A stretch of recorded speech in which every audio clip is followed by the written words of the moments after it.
Karena istilah neraka dan surga itu tidak ada di dalam kitab suci manapun. Kalau dalam bahasa Quran tidak ada surga, yang ada jannah. Dalam bahasa Quran tidak ada neraka, yang adalah nar. Apakah yang dimaksud dengan jannah dan nar dalam bahasa Quran sama dengan surga dan neraka yang dimaksud oleh bahasa lain di luar bahasa Arab? Jadi jangan kita ini mengaku-ngaku berpedoman Quran, sementara ketika Quran bilang begitu kita menolaknya karena berbeda dengan apa kata orang. Setelah kita mengenal dia, kita ingin mengekspresikan pengenalan kita kepada dia, maka muncullah yang namanya ibadah. Kan gitu. Nah, ibadah sendiri arti yang universalnya adalah melayani. Siapa yang perlu dilayani? Nah, ini banyak yang salah kaprah. Mohon maaf. Ada orang yang datang ke rumah saya, dia pamitan sama saya. Dia mau pergi umroh. Saya tahu teman saya ini punya ibunya yang sakit. Saya bilang, ibumu di mana?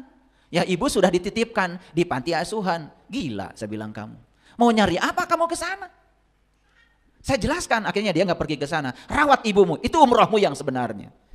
Jadi jangan aneh-aneh hidup itu. Jangan lari dari realitas. Jadi tidak semua orang mati itu pulang dan bersenyawa. Mungkin pulang tapi tidak bersenyawa. Maka dia menyisakan residu, ya. Dia harus diproses lagi. Nah, bagaimana cara memprosesnya? Itulah makanya jiwa itu abadi, akan diproses terus menerus sampai murni kembali.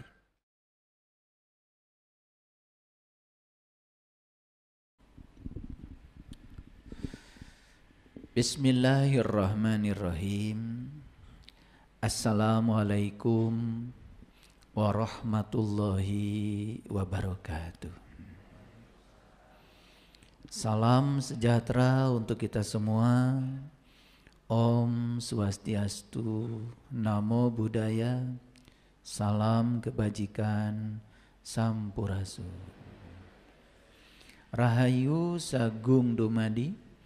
Semoga seluruh makhluk hidup di semesta ini, baik yang berwujud maupun yang tidak berwujud, yang kasat mata maupun yang tidak kasat mata, di setiap ruang dan waktu, di semua tingkatan, semoga mereka semua senantiasa berbahagia dan terbebas dari segala penderitaan.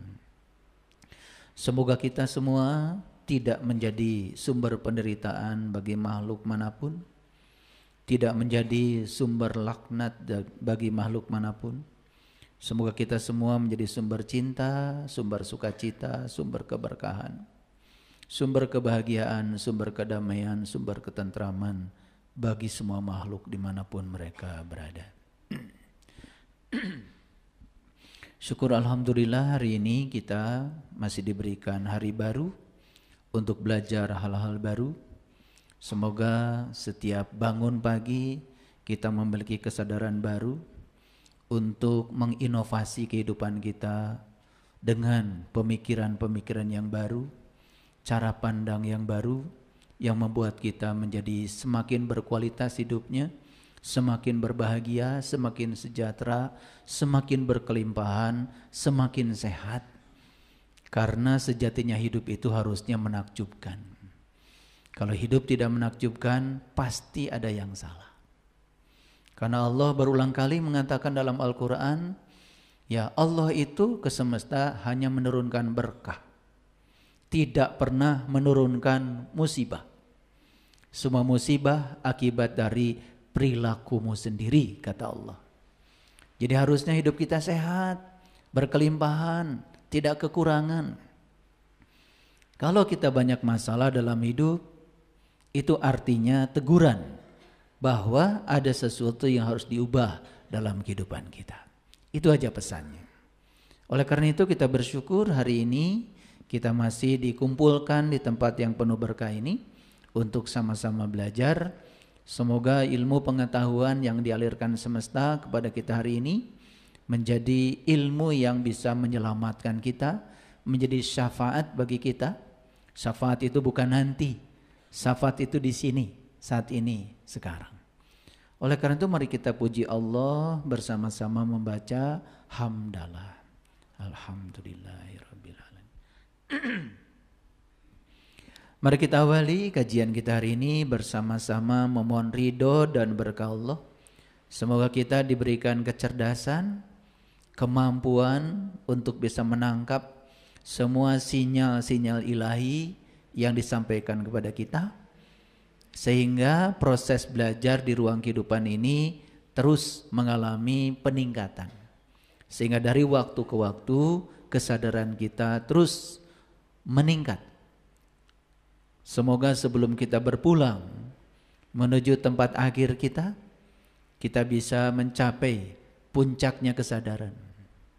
Karena ketika kita bisa mencapai puncaknya kesadaran, sadar bahwa diri kita adalah percikan cahaya ilahi, sadar bahwa diri kita adalah sebentuk jiwa yang akan kembali kepada asalnya, sadar bahwa kita bukan tubuh, bukan pikiran, bukan perasaan, sadar bahwa kita adalah bagian dari dirinya ilahi, maka tugas kita adalah mengembalikan diri sejati kita ke tempat asalnya. Itulah tanggung jawab kita. Oleh karena itu, mari kita sapa asma Allah dengan kelembutan dan cinta, seraya membaca basmalah. Bismillahirrahmanirrahim. Kajian kita hari ini, saya akan berbicara secara spesifik tentang bagaimana cara semesta menyelamatkan jiwa. Bagaimana cara semesta menyelamatkan jiwa. Mengapa kajian ini penting? Karena menurut pengalaman pribadi saya, sepanjang kita tidak mengerti siapa diri sejati kita, sepanjang kita tidak mengerti siapa sesungguhnya diri kita, maka kita dalam kehidupan ini akan terus terombang-ambing, diombang-ambing oleh diri palsu kita, pikiran gelap kita yang tidak tersinari oleh cahaya ilahi. Sehingga kesadaran kita bukan semakin tumbuh, malah kesadaran kita dari hari ke hari semakin turun. Dan di kesadaran yang rendah, disitulah akan tercipta yang namanya neraka. Tapi di kesadaran yang tinggi, disitu akan tercipta yang namanya surga. Karena istilah neraka dan surga itu tidak ada di dalam kitab suci manapun. Kalau dalam bahasa Quran tidak ada surga, yang ada jannah. Dalam bahasa Quran tidak ada neraka, yang adalah nar. Apakah yang dimaksud dengan jannah dan nar dalam bahasa Quran sama dengan surga dan neraka yang dimaksud oleh bahasa lain di luar bahasa Arab? Tentu saja kita harus belajar kecerdasan dari bahasa. Karena setiap bangsa itu punya peradaban sendiri, punya kecerdasan sendiri, dan mereka merefleksikan kecerdasannya dalam bahasa. Kalau merujuk pada Quran surat Hud ayat 106, 107, 108, Allah sendiri yang mengatakan bahwa neraka itu adalah tempat di mana kita masih bernafas. Bahkan langit dan bumi masih ada. Begitu kata Quran. Fa ammal ladzina syaku fa finnar lahum fiha zafirun wa sahikun. Jadi neraka itu adalah tempat di mana kamu masih bernafas, bahkan langit dan bumi masih ada. Begitu kata Quran. Jadi jangan kita ini mengaku-ngaku berpedoman Quran, sementara ketika Quran bilang begitu, kita menolaknya karena berbeda dengan apa kata orang. Saya ini adalah seorang pembelajar. Saya kalau berbicara sesuatu, pasti saya belajar lebih dalam. Dan saya tidak mungkin menyampaikan sesuatu yang belum saya kaji. Saya belajar 6 keterampilan berpikir.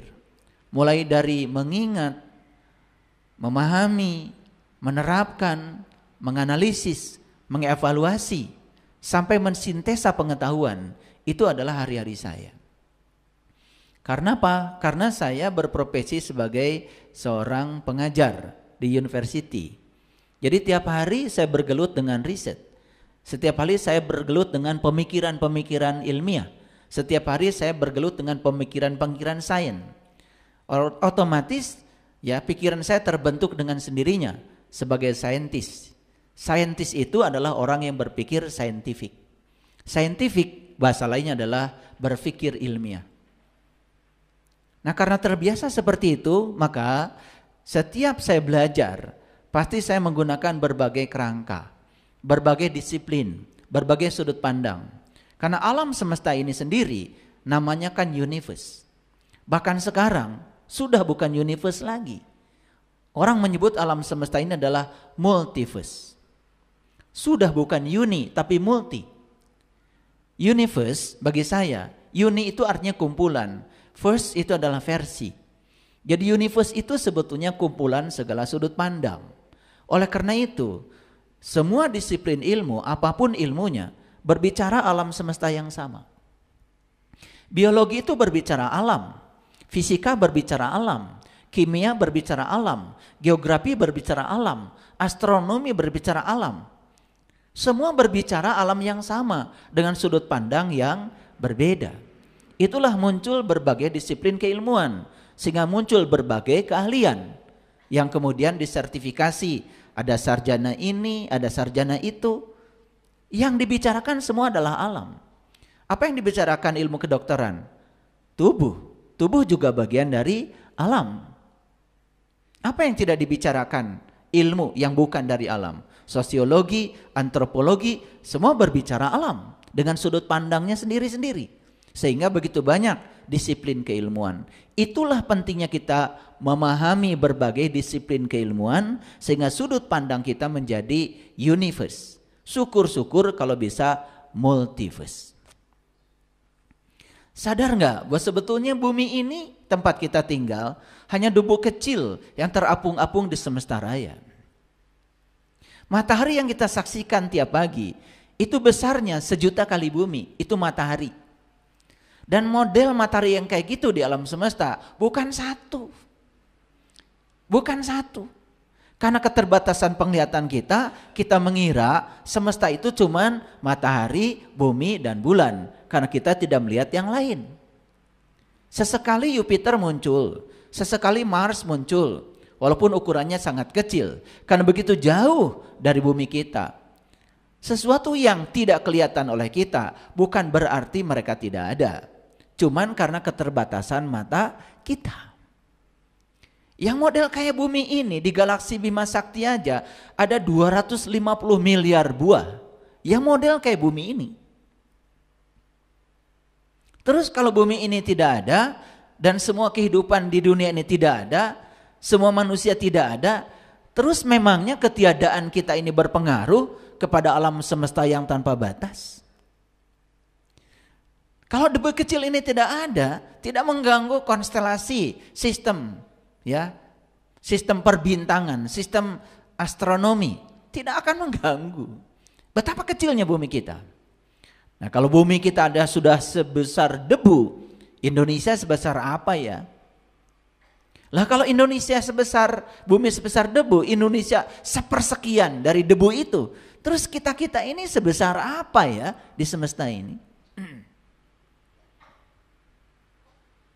Nah, cuma karena kita tidak punya sudut pandang yang luas, lalu memandang sesuatu hanya melihat dari kedangkalan pikiran kita sendiri, muncul yang namanya kebodohan.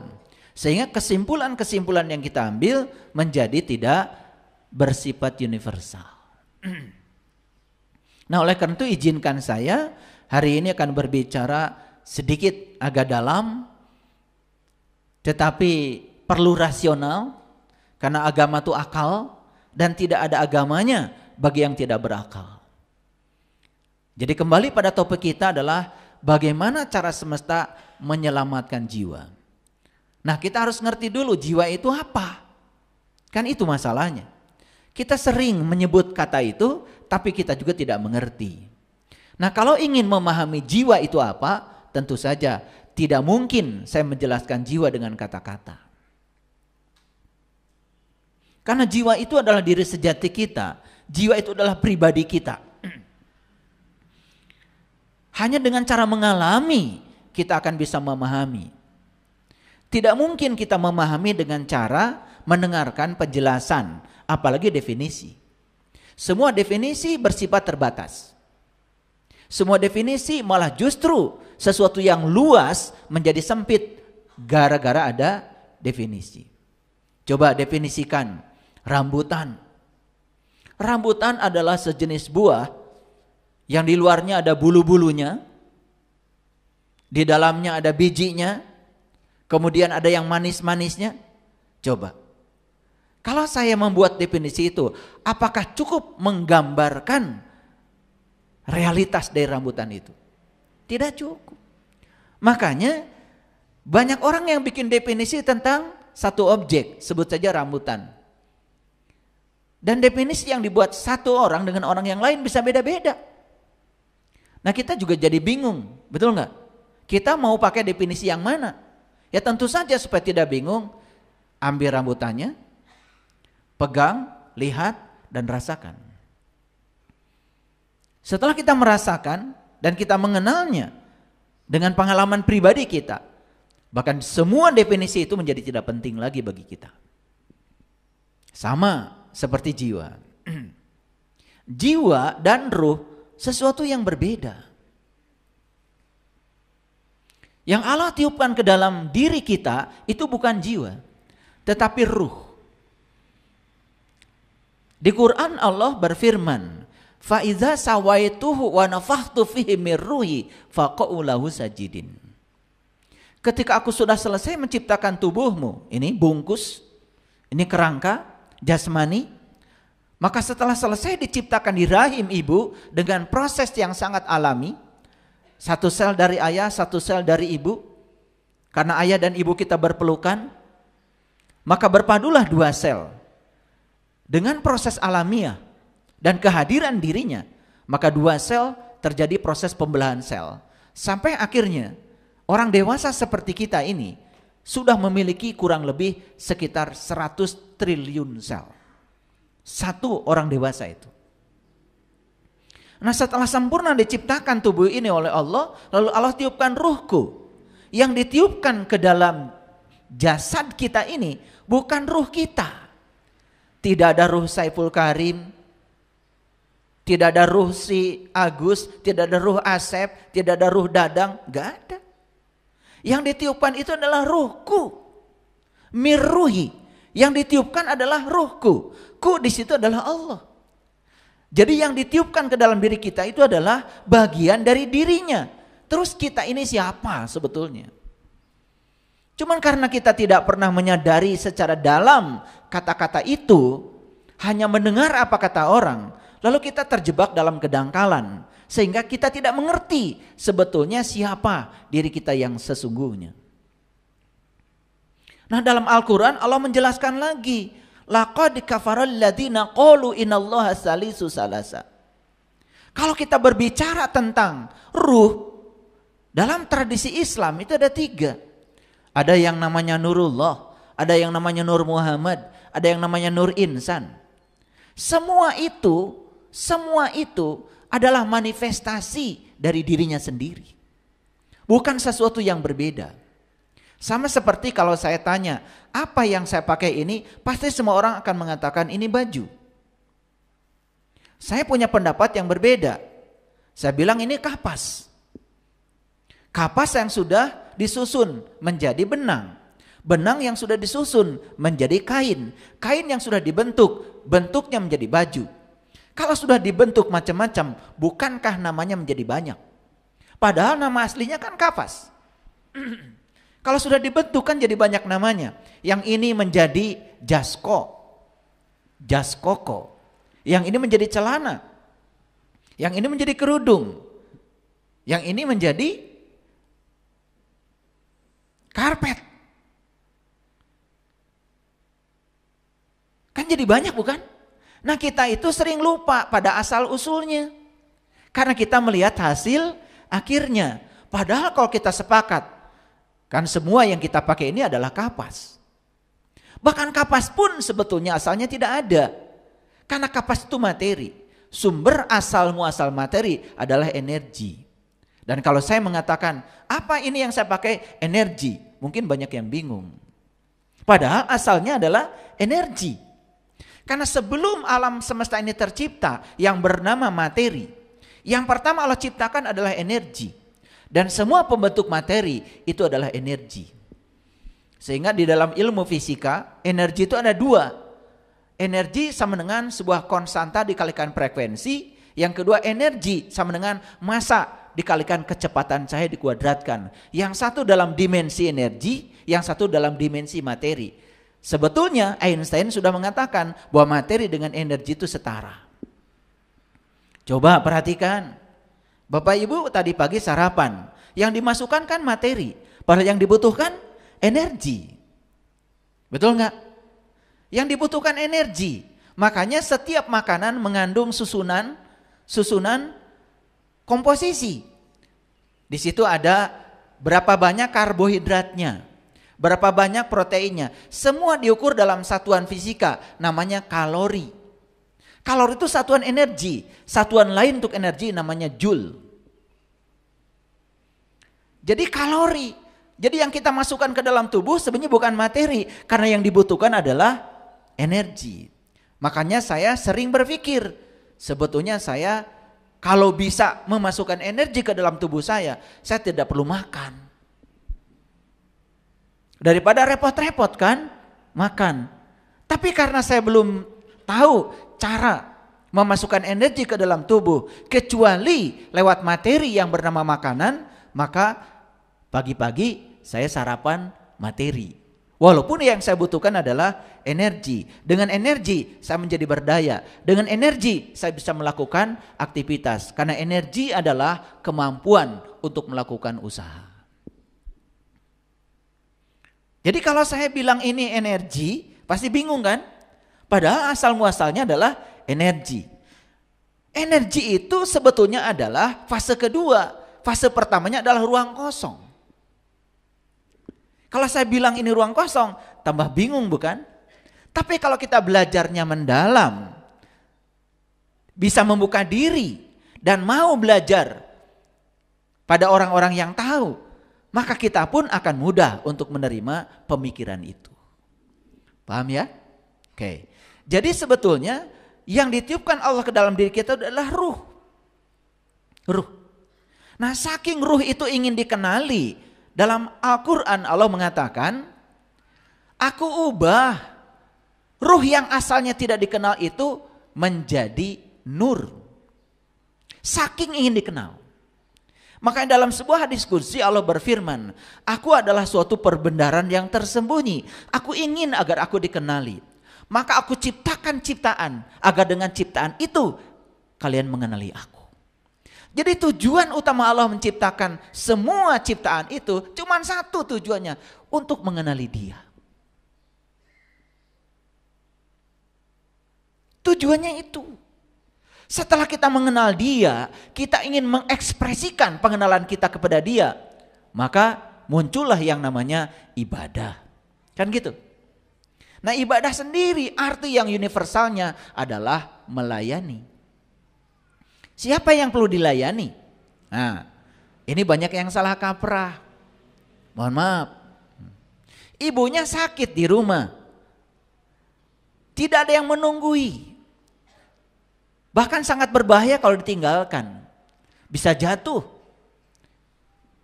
Malah yang nungguinya pergi ngaji. Dan dia menganggap ngaji lebih penting daripada menunggui ibu yang sakit.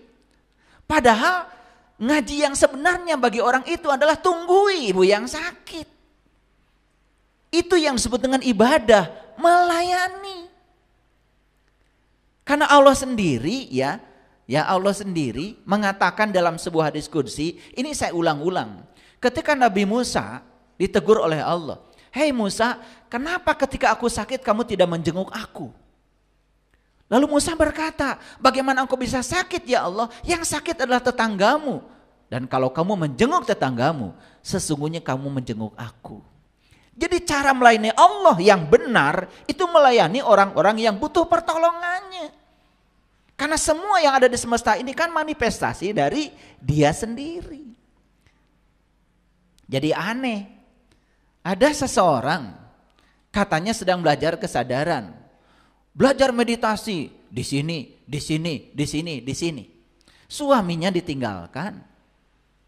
Anak-anaknya ditinggalkan.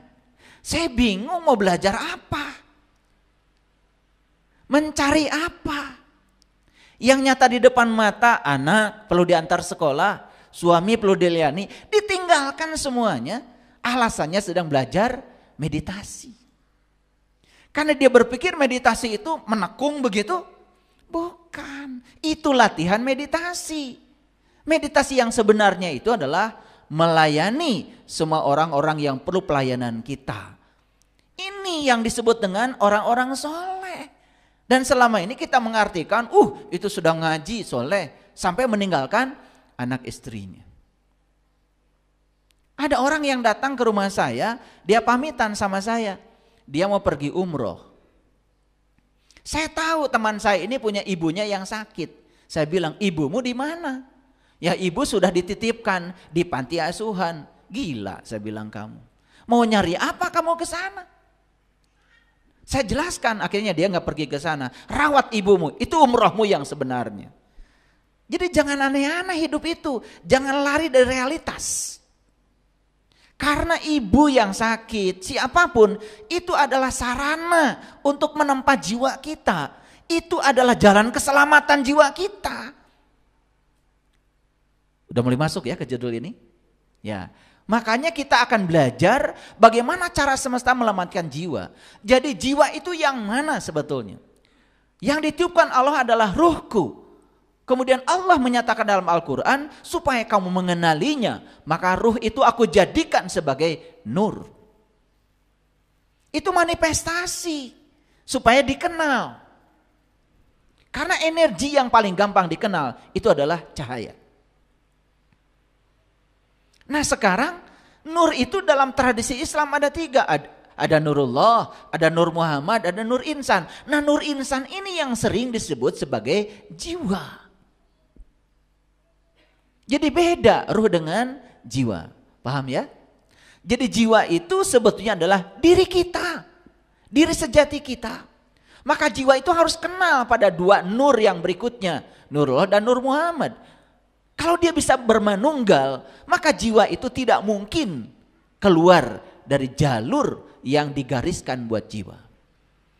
Nah, oleh karena itu maka ya, saya pernah membaca buku yang sangat keren. Yang menulis buku itu orang fisika kekinian, namanya Gary Zukav. Judul bukunya The Seat of the Soul. Nah, dia menjelaskan perbedaan ruh dengan jiwa. Dan dia mengatakan jiwa itu adalah ruh juga, tapi ruh yang terkoyak.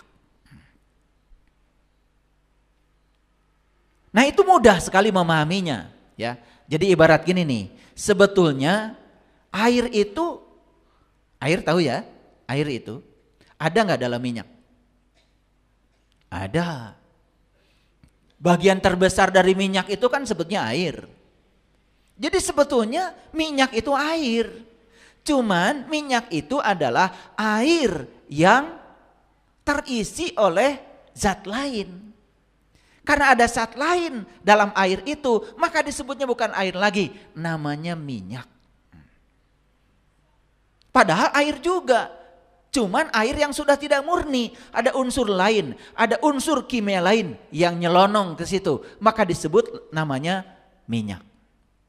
Sekarang kita tahu bagaimana kalau minyak dicampur dengan air? Kan sendiri-sendiri. Walaupun dia bergabung tetapi tidak bisa bersenyawa. Karena ada ketidakmurnian. Gampang ya? Jadi sebetulnya jiwa kita ini asalnya murni. Nah kemudian masuk ketidakmurnian lain. Akibatnya apa? Akibatnya jiwa menjadi tidak selaras dengan asalnya. Nah kalau jiwa ini pulang seperti minyak pulang ke air, walaupun dia bersama dengan air, dia tersendiri aja, tidak bisa bersenyawa dengan air. Sama, jiwa-jiwa yang tidak murni ketika pulang, dia walaupun pulang, dia tidak bisa bersenyawa dengan alam asalnya. Paham ya? Ini gampang dibuat ilustrasi supaya gampang. Kalau ngurusi minyak, ngurusi air itu setiap hari kan? Betul? Ya, jadi kalau pakai minyak, air gampang ilustrasinya. Saya menggunakan bahasa science for all. Science yang bisa dimengerti oleh semua orang di semua tingkatan. Walaupun yang tidak sekolah pun pasti ngerti. Makanya saya menghindar dari kata-kata yang terlalu saintifik. Paham ya? Nah, bisa nggak membayangkan jiwa kita itu seperti itu? Bisa ya? Oke. Jadi sebetulnya sangat masuk akal kalau Allah mengatakan beruntunglah mereka yang menyucikan jiwanya dan rugilah mereka yang mengotorinya. Oke ya, sering dengar ayat itu kan? Oke. Jadi sebetulnya jiwa ini harus dimurnikan kembali supaya dia saat harus kembali ke tempat asalnya dia bisa bersenyawa. Tidak pulang seperti minyak tetapi tidak bisa bersenyawa, tidak bisa menunggal. Makanya kalau minyak ingin menyatu lagi dengan air harus disuling. Semua unsur-unsur yang selain airnya buang. Sisanya ketika sudah jadi air murni masukkan ke dalam air dia bisa bersenyawa kembali. Itulah dalam bahasa Al-Quran barangkali kita kenal dengan kalimat inna lillahi wa inna ilaihi rojiun. Jadi tidak semua orang mati itu pulang